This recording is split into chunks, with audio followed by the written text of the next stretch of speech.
भगवान बुद्ध एक गांव में उपदेश दे रहे थे। उन्होंने कहा कि हर किसी को धरती माता की तरह सहनशील तथा क्षमाशील होना चाहिए।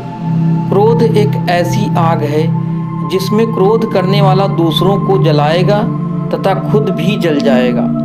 सभा में सभी शांति से बुद्ध की वाणी सुन रहे थे, लेकिन वहाँ स्वभाव से ही अति क्रोधी एक ऐसा व्यक्ति भी बैठा हुआ था जिसे ये सारी बातें बेतुकी लग रही थी।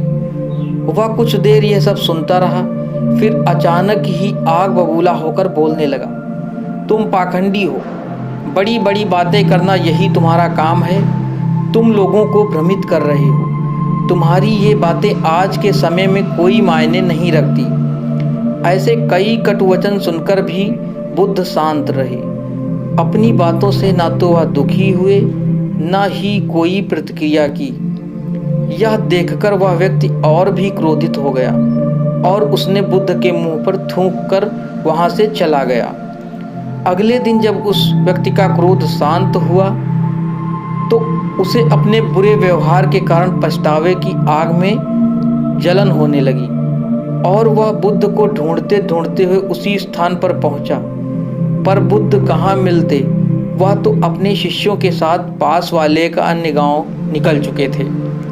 व्यक्ति ने बुद्ध के बारे में लोगों से पूछा और ढूंढते ढूंढते जहां बुद्ध प्रवचन दे रहे थे वहां पहुंच गया। उन्हें देखते ही वह उनके चरणों में गिर पड़ा और बोला, मुझे क्षमा कीजिए प्रभु। बुद्ध ने पूछा, कौन हो भाई, तुम्हें क्या हुआ है, क्यों क्षमा मांग रहे हो? उसने कहा, क्या आप भूल गए, मैं वही हूँ जिसने कल आपके साथ बहुत बुरा व्यवहार किया था। मैं शर्मिंदा हूँ, मैं मेरे दुष्ट आचरण की क्षमा याचना करने आया हूँ। भगवान बुद्ध ने प्रेम पूर्वक कहा, बीता हुआ कल तो मैं वहीं छोड़कर आ गया और तुम अभी भी वहीं अटके हुए हो।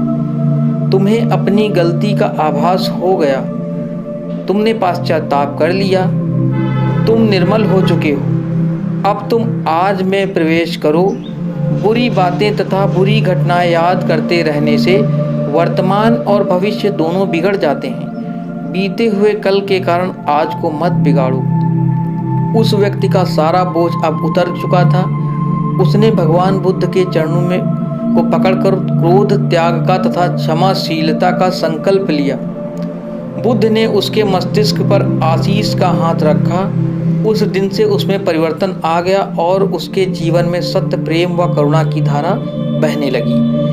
मित्रों, बहुत बार हम भूतकाल में की गई किसी गलती के बारे में सोचकर बार बार दुखी होते हैं और खुद को कोसते हैं। हमें ऐसा कभी नहीं करना चाहिए। गलती का बोध हो जाने पर हमें उसे कभी ना दोहराने का संकल्प लेना चाहिए और एक नई ऊर्जा के साथ वर्तमान को सुदृढ़ बनाना चाहिए। धन्यवाद दोस्तों। कहानी अच्छी लगी हो तो लाइक